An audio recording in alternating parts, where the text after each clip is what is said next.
Mi novia dijo durante la boda, todas tenemos ese ex que, si nos habla, nos vamos con él sin pensarlo, así que lo siento, y salió corriendo, su fantasía no duró ni 24 horas. Yo me llamo Mauricio y hasta hace poco estaba comprometido con Estefanía.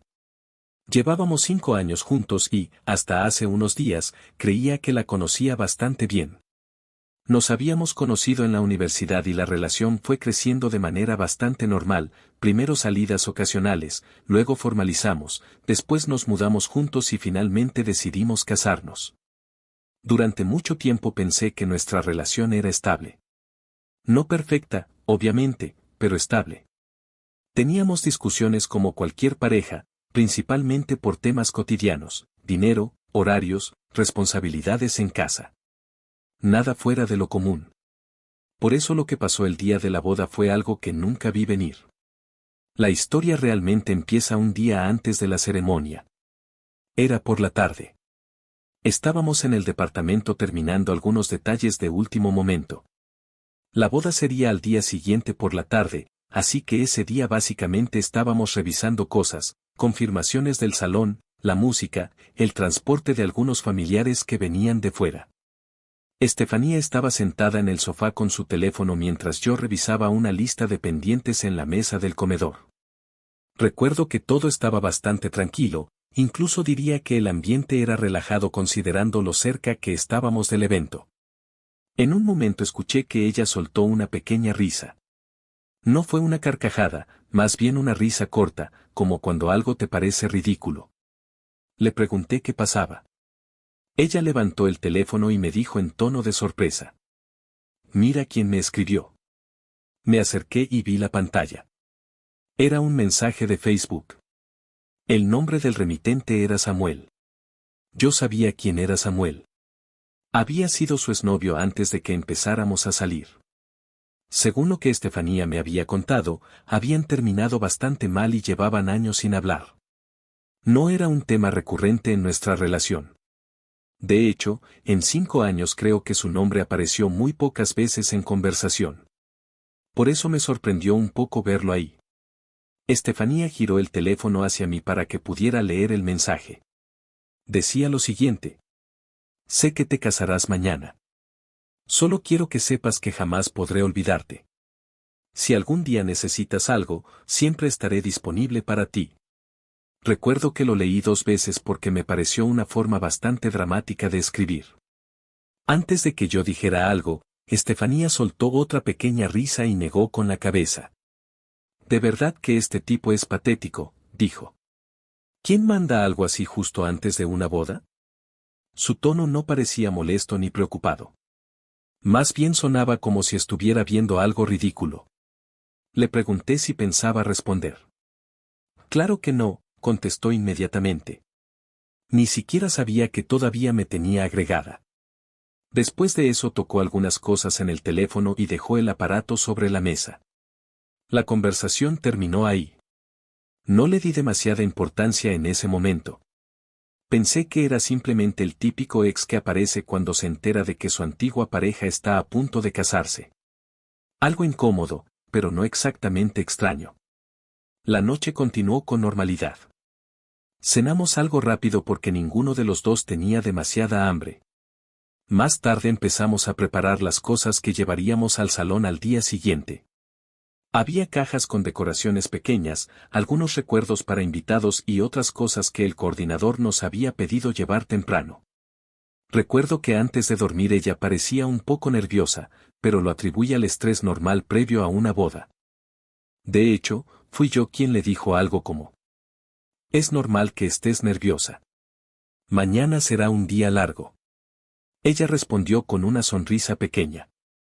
Sí, creo que son los nervios. Nos fuimos a dormir relativamente temprano porque al día siguiente tendríamos que levantarnos temprano. La mañana de la boda empezó alrededor de las 7. Yo me desperté primero y fui a la cocina a preparar café. Mientras estaba sirviendo las tazas escuché que Estefanía también se levantaba. Entró a la cocina con el teléfono en la mano y una expresión de molestia. El idiota de Samuel volvió a escribirme, dijo casi de inmediato.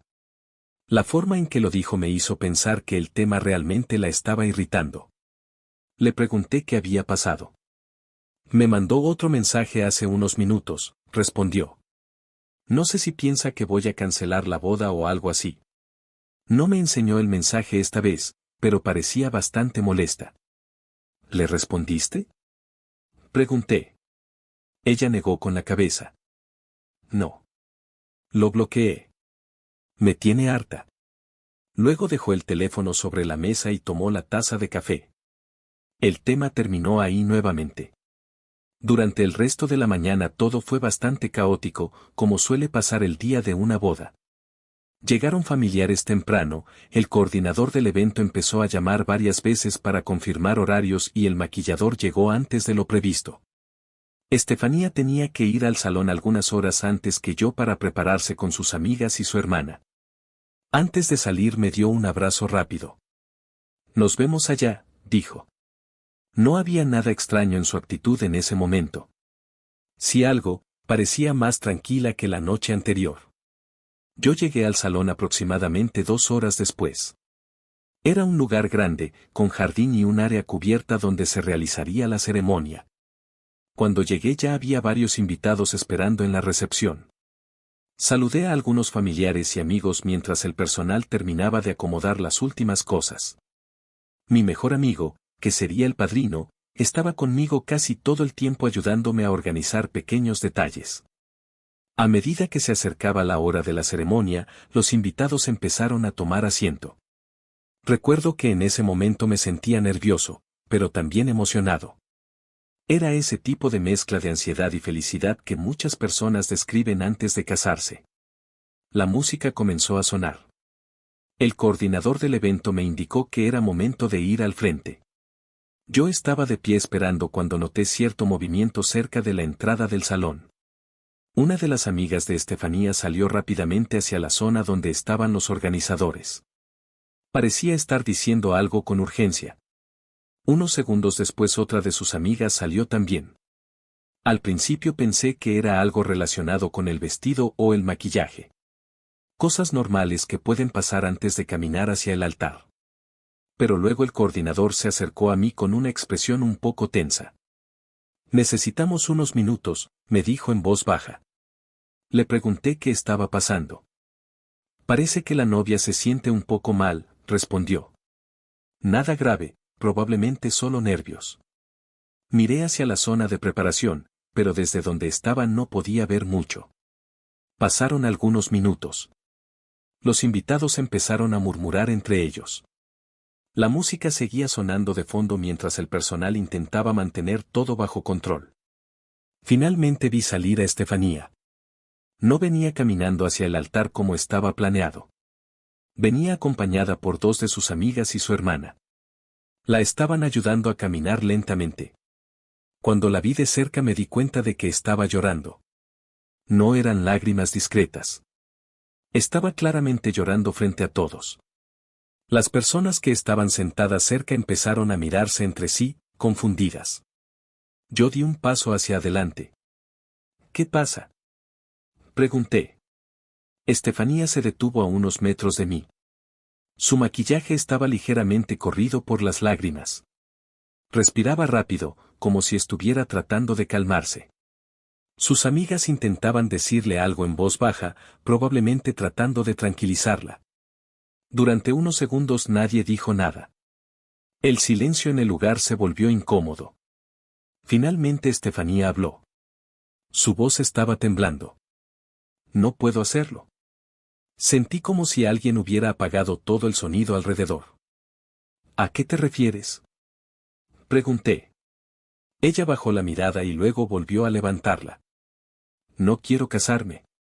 Hubo un murmullo inmediato entre los invitados.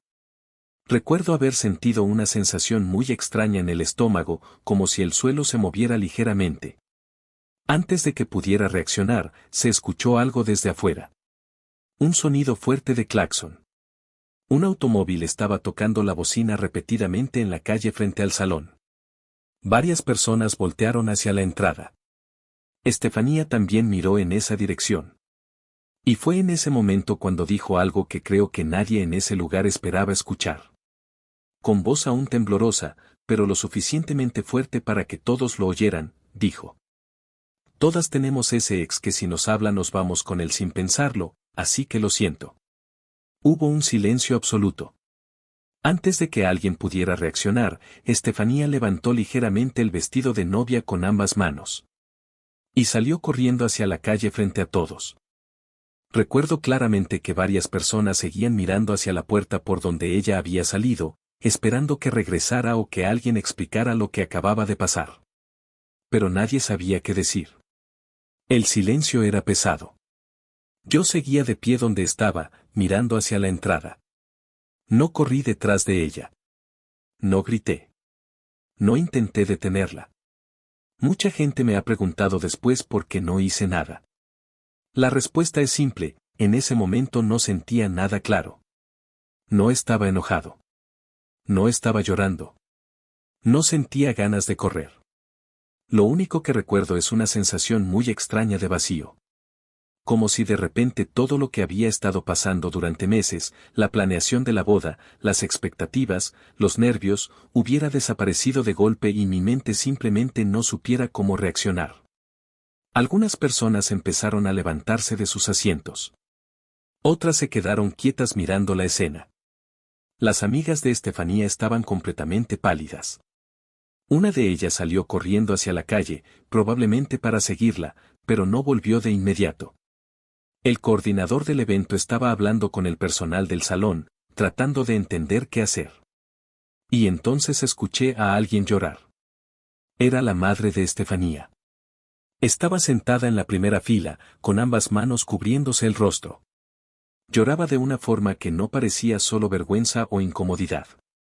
Parecía una mezcla de desesperación y humillación. Varias personas de su familia intentaban consolarla. El padre de Estefanía, en cambio, estaba completamente quieto. Recuerdo haber cruzado mirada con él. Su expresión era muy similar a la mía. No estaba gritando ni reclamando nada. Simplemente parecía, vacío. Como si tampoco supiera cómo procesar lo que acababa de ocurrir. Mi padrino se acercó a mí y puso una mano en mi hombro. Mauricio, dijo en voz baja. No terminó la frase. No hacía falta. Después de unos minutos, el coordinador se acercó a nosotros. Nos explicó que lo mejor sería suspender todo. Era evidente que la ceremonia no iba a continuar. Algunos invitados comenzaron a irse lentamente. Otros se acercaban a mí para decir cosas como lo siento mucho o no merecías algo así. Yo simplemente asentía. No tenía energía para conversar. Mi familia trataba de encargarse de algunos detalles prácticos. Había proveedores que cancelar, decisiones que tomar en medio del desastre. Una de las pocas cosas que logramos detener a tiempo fue al DJ. El coordinador alcanzó a llamarlo antes de que llegara al salón, lo cual evitó parte del costo. Pero muchas otras cosas ya estaban pagadas o no podían cancelarse en ese momento. El salón. La comida. La decoración. El fotógrafo. Al final del día hubo pérdidas económicas importantes, aunque en ese momento honestamente el dinero era lo último en lo que estaba pensando. Las horas siguientes fueron extrañas. El lugar que unas horas antes estaba lleno de música y expectativas terminó casi vacío. Solo quedaban algunos familiares cercanos y el personal desmontando decoraciones. Mi madre insistía en que nos fuéramos a casa. Mi padre hablaba con el administrador del salón para cerrar algunos asuntos. Yo pasé la mayor parte del tiempo sentado en una silla cerca del jardín, mirando al vacío. No lloré. No sé por qué. Tal vez estaba demasiado confundido para hacerlo. Esa noche regresé solo al departamento que había compartido con Estefanía. El silencio en ese lugar era extraño. Todavía había algunas cosas relacionadas con la boda, cajas con recuerdos para invitados, bolsas con decoración, algunas flores que habíamos llevado de más. Me senté en el sofá y dejé el teléfono sobre la mesa. No revisé redes sociales. No quise leer mensajes. Solo me quedé ahí. En algún momento debí quedarme dormido. No sé exactamente a qué hora era cuando el teléfono sonó. Era de madrugada. El número que aparecía en la pantalla no estaba guardado en mis contactos. Por un momento pensé en no contestar. Pero algo me hizo tomar la llamada. Hola. Hubo unos segundos de silencio. Luego escuché la voz de Estefanía. Mauricio. Su voz sonaba diferente. No estaba llorando, pero sí se escuchaba tensa. ¿Qué quieres? Pregunté. Hubo una pequeña pausa antes de que hablara de nuevo. Siento mucho lo que hice. No respondí. Ella continuó hablando rápidamente, como si temiera que colgara. Pero necesitas ayudarme. Fruncí el ceño. ¿Ayudarte? Estoy en la comisaría.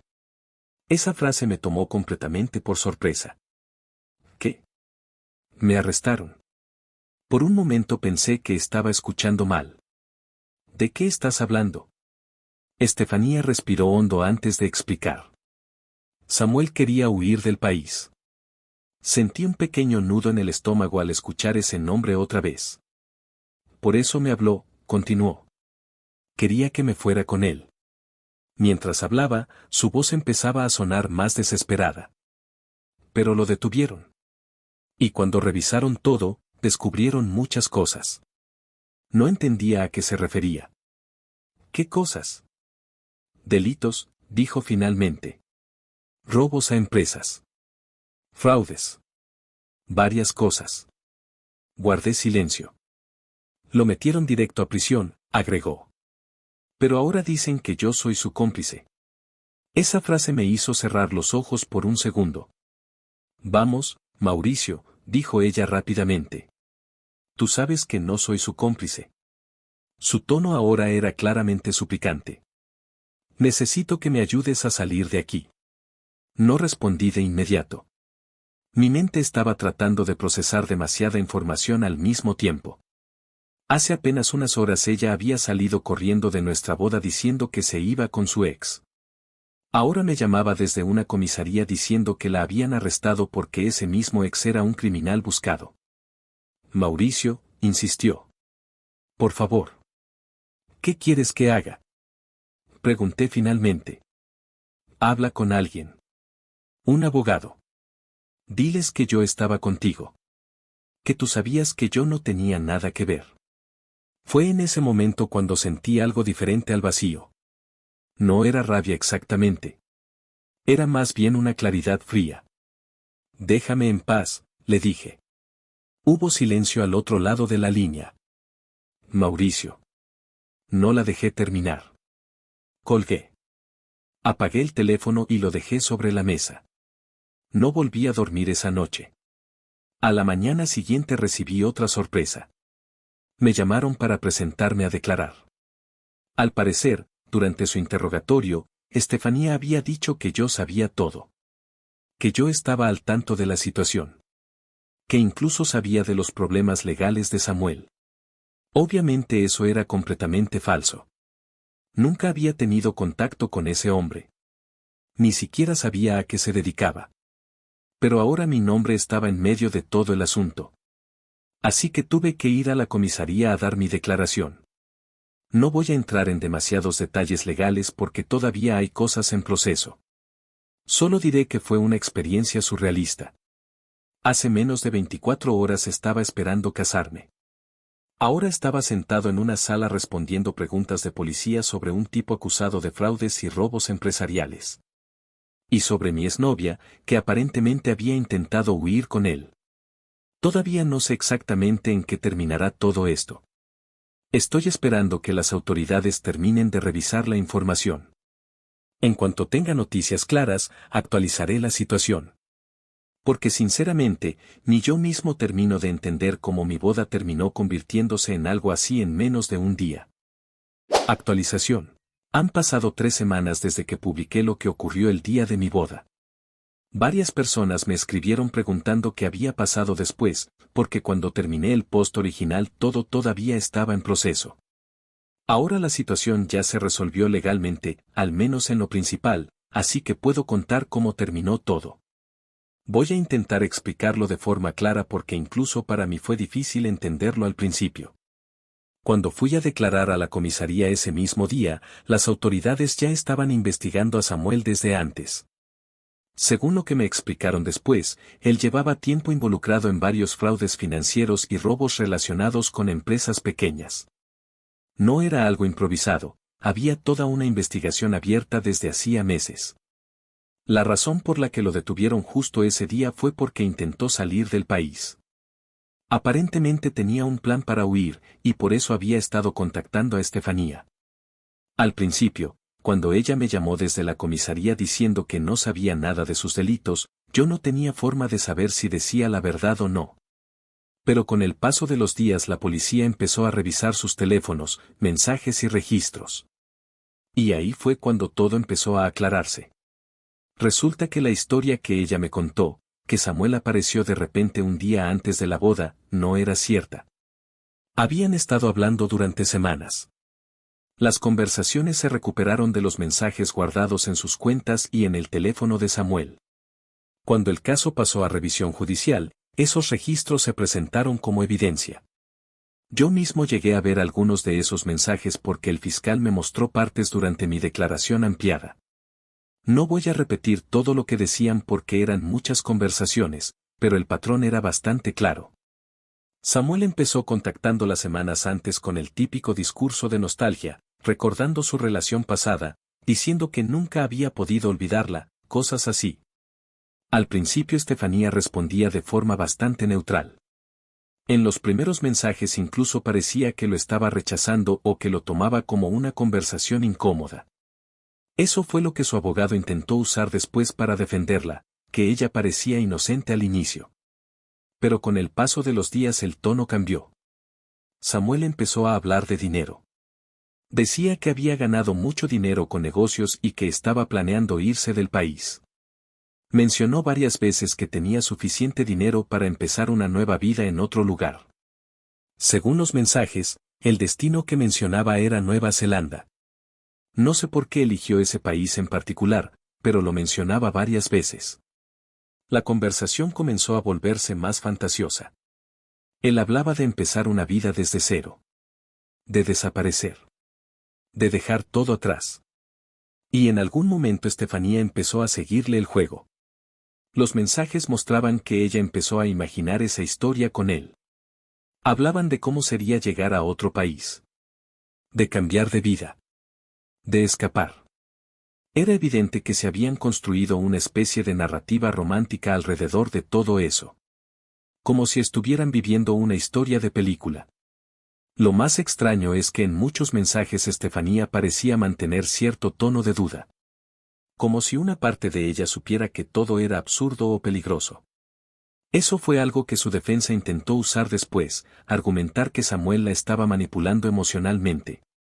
Pero había un problema. Un solo mensaje cambió completamente la interpretación del caso. Era un audio. Ese audio fue enviado el mismo día de la boda. Lo recuperaron del teléfono de Samuel.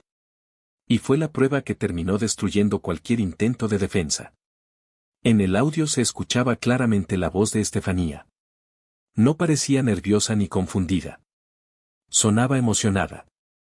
La grabación era corta, pero muy clara. Ella decía: ya no puedo esperar para verte esta tarde.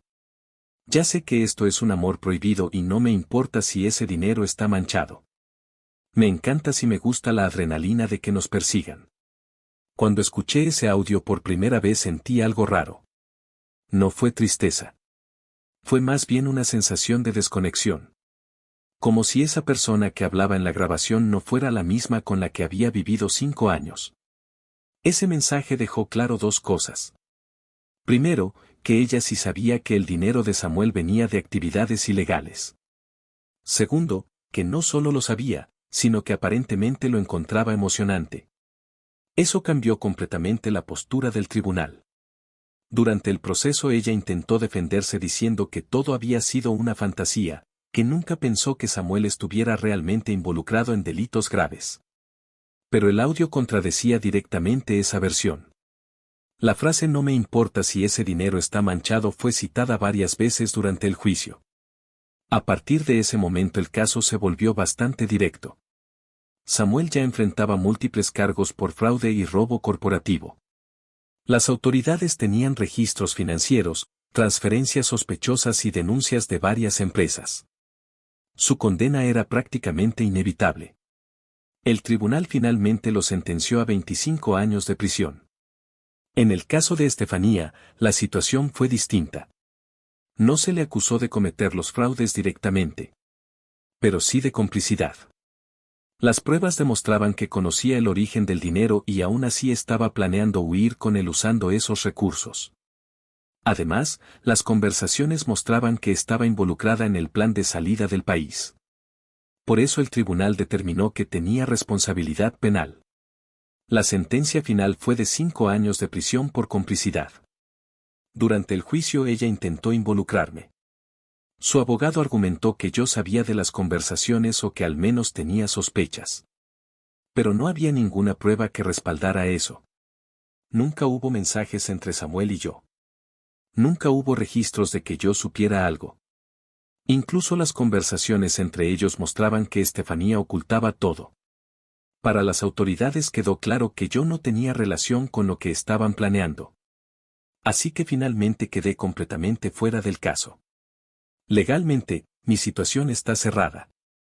Lo único que tuve que hacer fue declarar como testigo. Nada más. En cuanto a lo personal, han sido semanas extrañas. Muchos amigos me preguntan si estoy destrozado o si me siento traicionado. La verdad es más complicada. Durante los primeros días sentí principalmente shock. Luego vino una especie de calma rara. Creo que cuando algo es tan absurdo, tu mente no logra procesarlo de forma normal. A veces todavía pienso en ese momento durante la ceremonia. Cuando dijo aquella frase y salió corriendo. Pero ahora, sabiendo todo lo que estaba pasando detrás, la escena tiene más sentido. No fue un impulso del momento. No fue una crisis nerviosa. Fue la culminación de algo que llevaba semanas desarrollándose. Ella ya había tomado su decisión mucho antes de ese día. Simplemente eligió el peor momento posible para ejecutarla. La gente suele decir que tuve suerte de que todo pasara antes de casarme. Y probablemente tengan razón. Si hubiera ocurrido meses después, el desastre habría sido mucho mayor. Así que supongo que ese es el único lado positivo de toda esta historia. Mi vida básicamente volvió a empezar desde cero hace 3 semanas. Pero al menos ahora sé exactamente con quién estaba a punto de casarme. Y, considerando todo lo que salió a la luz después, creo que esquivé algo mucho peor de lo que imaginé ese día.